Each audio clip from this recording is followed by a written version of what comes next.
حضرت امام شافعی فرماتے ہیں میرے علاقے کا ایک نوجوان تھا، عالم فاضل نہیں تھا پر نیک بڑا تھا، میرے ساتھ حج کرنے آ گیا اور مجھے وہاں جا کے پتا چلا وہ بھی آیا ہوا ہے۔ فرماتے ہیں وہ حج میں بڑی کوشش کرتا اس سے ملنے کی، تو کہتا حضور کیا حج میں باتیں کرنی، رب رب نہ کریں، احرام باندھا ہوا ہے بعد میں بات کریں گے۔ فرماتے ہیں موقع ہی نہ دیتا، جوان تھا بڑا پرہیزگار۔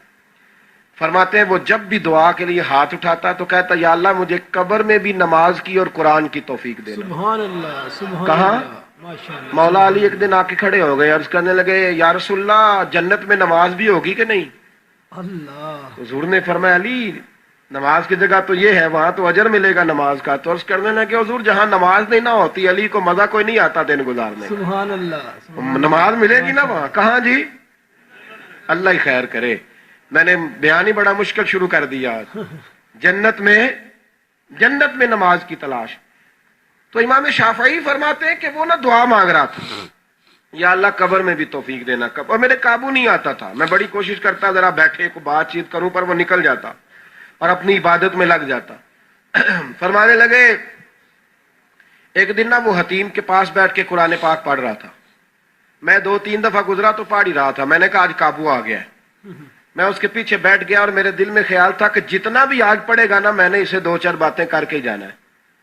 آپ فرماتے ہیں بھی میرے دل میں خیال آیا، اس نے قرآن مجید سمیٹا اور میری طرف دیکھ کے کہنے لگا حضور میں بھی آپ کا انتظار کر رہا تھا، آج میرا بھی دل تھا آپ سے ملنے۔ کہتا میں خوش ہو گیا، لیکن اس نے کمال کر دی، جیب سے چند دینار نکالے اور کہنے لگا حضور آج ظہر کی نماز کے بعد نا میرا انتقال ہو جائے گا، اللہ اکبر۔ تو یہ نا پیسے رکھ لیں، کفن خرید کے نا تو میرا جنازہ پڑھ کے تو یہاں جنت المعلا میں دفن کر دینا۔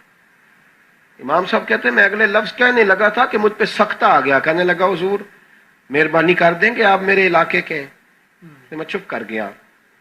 ظہر کی نماز میں نے دوبارہ اس جگہ پڑھی تو میرے ساتھ صف میں موجود تھا، فرض بھی اکٹھے پڑھے، سنتیں بھی اکٹھی پڑھی، نفل پڑھ کے جب میں نے توجہ کی تو وہ زمین پہ لیٹا ہوا تھا۔ میں قریب جا رہا تھا تو اس کے کلمے کی آواز میرے کانوں میں آ رہی تھی، اور جب تک میں اس کے پاس پہنچا اس کی روح پرواز کر گئی تھی۔ عرش فرشتے بانگا ملیاں مکے پہ گئی شور، بلے شاہ ایسا نہیں ہوں مرنا، اتنے مر گیا ہی کوئی ہور۔